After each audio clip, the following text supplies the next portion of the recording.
Hello, and welcome to another episode of Glorious Life on Wheels from beautiful Palm Desert. You know, when I was growing up, we had kind of a rule book that we followed.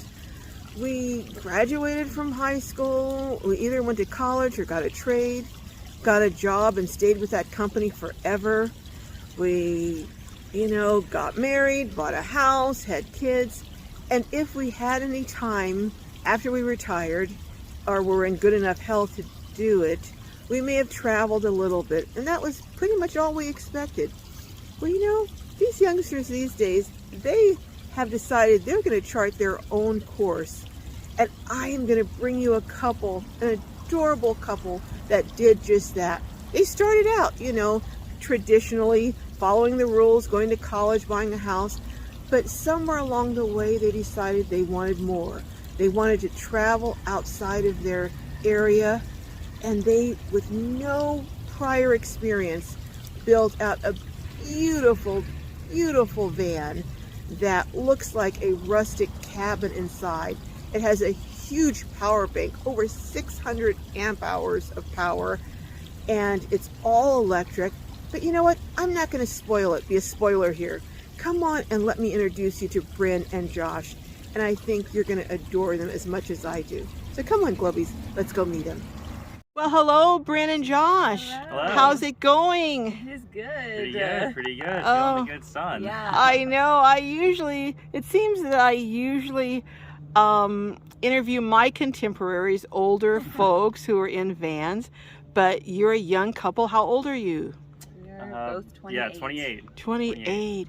And you're on the road. You're doing things that in my generation, we really, we kind of follow the prescribed course. Mm-hmm. You do this at this age, this at that age, and you kind of are charting your own course. So can you tell my viewers a little bit about how you came to be, on the road full-time in a van? Yeah, we kind of started down that prescribed course. We finished undergrad, got married. We've been together for half of our lives. Yeah, 7 years. So you were high school sweethearts? Sweethearts. Oh, yeah, wow. Yeah, in this little tiny school, we were in a class of 18. And, wow. But we got married right after college, and we were like, I guess we should buy a house now. And we settled in Baltimore City, and we kind of were just living life. And yeah, and we always knew we wanted to maybe do a tiny home, or kind of live small and right. The minimalistic lifestyle, and we just honestly didn't really know exactly how to start. And eventually Bryn came across some really cool people through YouTube and Instagram, and shout out to Brianna Media. And you're saying you also follow Eamon and Beck? Yeah. All of those, all the OG, van life. Yeah. Yeah. I mean, they really kind of we discovered van life through them, and it just clicked. It's like the perfect balance between travel and living that minimal lifestyle. You don't even need to own land. yeah, and it's kind of like we don't know. We lived our whole lives in Maryland, so we didn't know anything about any other state. And it's we knew we wanted to travel, and right. So this was the most perfect way to do it. So you've been in your van for how long now?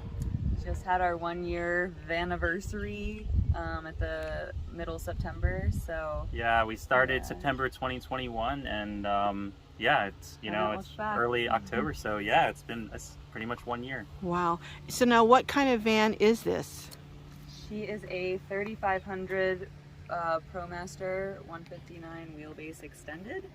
And you said you specifically wanted the ProMaster, and what was the reason that you wanted the ProMaster? We liked the width of the van, so we could sleep sideways. Me too. Yeah. Right. Having to have a bed take up a lot of the interior space, since we both work from the van. And I think the walls, I guess, are slightly more vertical than some other models that are more curved. Yeah. And also we considered the Sprinter, but we knew we wanted a lot of space, and 170 wheelbase I think is the Mercedes longer wheelbase, and we just knew that was too long. So right. The ProMaster 159 extended is that perfect kind of in between. Perfect length, and we had heard that ProMasters are much easier to work on as a Dodge vehicle. It's like right. Yeah, you don't have to go to a Mercedes, you know, dealership or a mechanic, and so price point was a huge factor too. Yeah. Now let me ask you this: you did your own build. Had you ever done any construction like this, or any construction at all? I had never done anything like this before. She had. I was some a child experience. laborer with a stepfather and father that were both very handy and sometimes contractors. Okay. Yeah, I mean, she took out drywall and she was doing grout and tiling. Yeah, and, but nothing like this. No woodworking, plumbing, electrical. Yeah, the whole, never had touched YouTube electrical. University was our friend. I keep hearing that over and over during this meetup about YouTube University. Yeah. And you were saying you learned a lot from Trent and Allie's build. Trent and Allie, Renee and Akila, who's here, her electrical, like, lighting system. Yeah. Top notch. Yep. Well, why don't we step on in and see what these novices did? Okay. So as I'm looking in here, you have a bathroom. You have, oh my goodness, these slatted ceiling is really cool. And then let's go over here, and I want to ask you about this countertop. This is beautiful. What is this wood? So it's it's black walnut. Mm-hmm. It was salvaged actually. We stained it ourselves and cut it. sanded it down and live edge. Yeah. So you have little epoxy here. Yep. And then you epoxied it back over here too. I see. Our little lake, our personal lake Wow. front.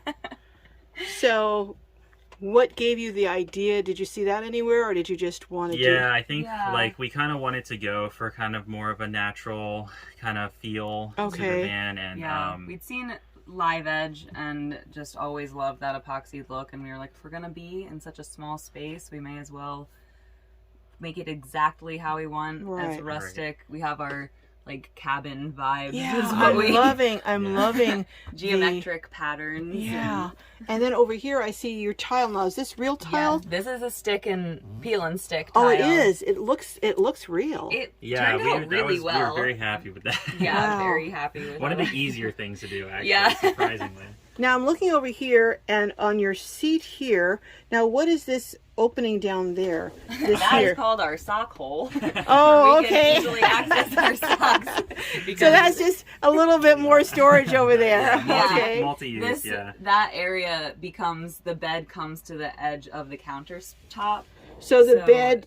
These are also our bed cushions here at the end. So does the bed pull over more? It does, Oh, and you can okay. see the There's metal hinges that come up. Oh, so these hinges, come up, and then you extend the bed. Yeah. Another piece that goes down there. Yeah, the Lagoon table mount can come down, and you just kind of rest it underneath, and then it's a full queen-size bed when you extend it. Tell me about your electrical system, because I see you have an induction cooktop, which takes a good amount of power. Yeah, so we have 6 lithium-ion batteries, 105 amp hours each, and then we have Lion Energy Safari is what they're called. Costco, shout out to Costco. Okay. And then we have 2 360 watt solar panels for 720 watts of solar. Wow. And 535 or 635 amp hours of battery. So like kind of beefy, but we both knew we were working here full time, 100% of the time. So we wanted to make sure we had a lot of juice. And then of course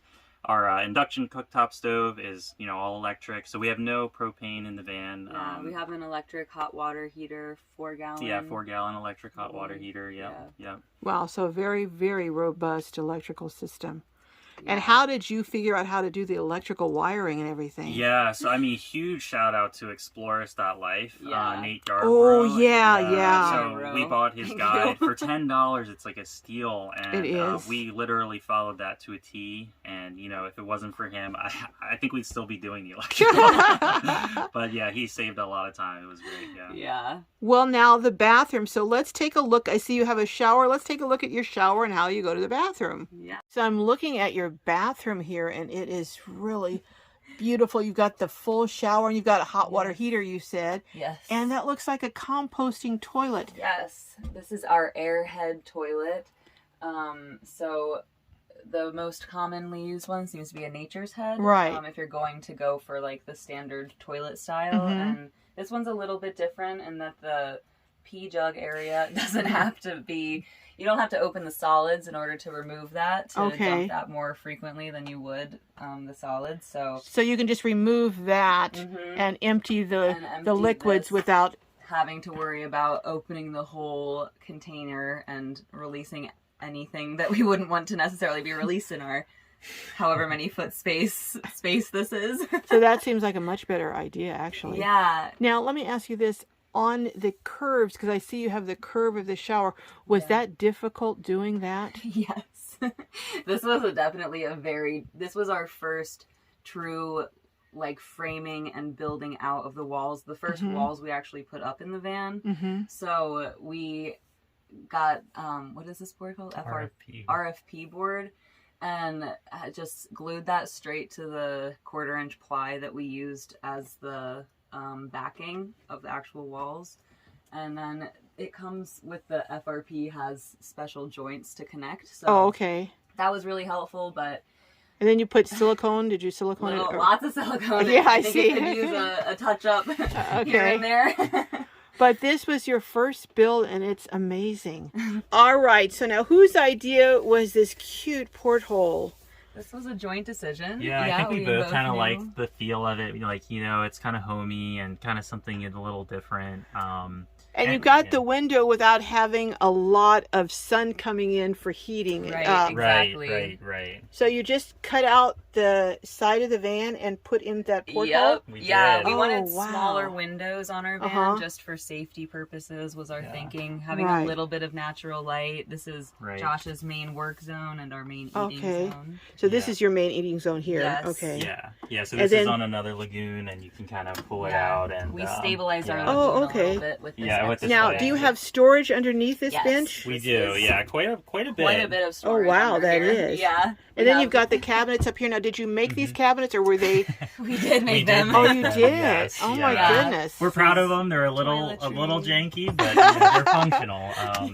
And then, like, you have like every ProMaster has that. Oh, okay. So a lot of storage up there. And you enclose that. Yeah. Oh my goodness. Yeah. Now, is that a Max fan or a? Yes. Yeah. Max Air fan. Yeah. And then our second Max Air fan is over the bed. Yeah. Okay, let me look back here and see your other. And then we can try and get a good flow going in here when it's not too hot. Okay. Now, do you have back windows? We don't. Well, we have side windows. Okay, so you have windows back here. Yes. Okay, so it really gives it a kind of a cabin feel. Yeah, it does. Yeah, it does. And then I see you have the wood over here, and then it definitely has a cabin feel. So, if you had to say something to someone, whether older or young, who is contemplating this lifestyle, and had some anxiety about it, what would you say to them in going forward? What would your suggestions be? That's a really good question. I would say if you have the ability to maybe like rent, or if you know somebody who has one, I would say try it. Okay. Because that honestly like clinched the deal for us. Once we rented a van for a long weekend to try it because we had never even been in one and we were contemplating buying one. It was like, we should probably try. And once we tried it was like, oh yeah, we're doing it. Yeah. Well, let's look and see how you keep Josie secure, and then we're going to end the video. Great. I just wanted to show everyone this lock system. This is a tool they call it? Tool. Okay. Tool. It's European. And it's an extra security, and you have it on all of your doors. Yeah, the side door here and the back door. Okay, why don't you show us on the back door how to open it, since this has the bug screen, how to open and close it. Hold on. Yeah. So this is it unlocked. Okay. Here. And then you just kind of knock it over. It's a bit tight. Because it wasn't really made for the ProMaster, it wasn't necessarily made for the rounded doors. Okay. And then we just push the lock in here. And then to unlock it, it's just the exact opposite. Wow. Now, was that hard to install? It was scary because they say, you can only do it once and you're drilling, holes in the door. Yeah. It's like you got to get it right, and then, so it makes it really much more difficult for someone to get in that side door and the back door. Right. Yeah. Wow. Just that extra layer. Right. And we have the HEO safe locks on our. Now, what's an top HEO doors. safe lock? They are installed. It's a separate lock that latches from the inside Oh, of real? the Okay. cab. So we can can go go real show quick, as yeah. well, but So this is the HEO safe lock? yes. And Oh, we found wow. this also from Linnea and Akila. She installed these on her doors, and we knew we were going to be in cities Uh-huh. self-camping from time to time, so we Right. wanted to just have this extra layer of security since Yeah. Oh, And it my kind of goodness. makes sense because, like, if you're gonna go hard on the locks here, but you don't do anything about the front Yeah. doors, You then, you know, yeah, you've got your front door locked and secured and your back door to your house wide open. Right. Exactly. Yeah, right, okay. yeah. Well, Brent and Josh, thank you so much. Yeah. And I am looking forward to it. Now, when are you guys going to start a YouTube channel so we can follow you? We will maybe be starting that soon. Soon, We do very have an soon. Instagram at peeling.out. Okay, at peeling. Oh, okay, that's kind of cute. Is that Tasha's peeling? last Peeling name is out. Peeling. Oh, okay. Yeah. Oh, I was thinking like peeling out on a motorcycle. Yeah, exactly. Okay, Like that. okay. Double entendre. Okay, all right.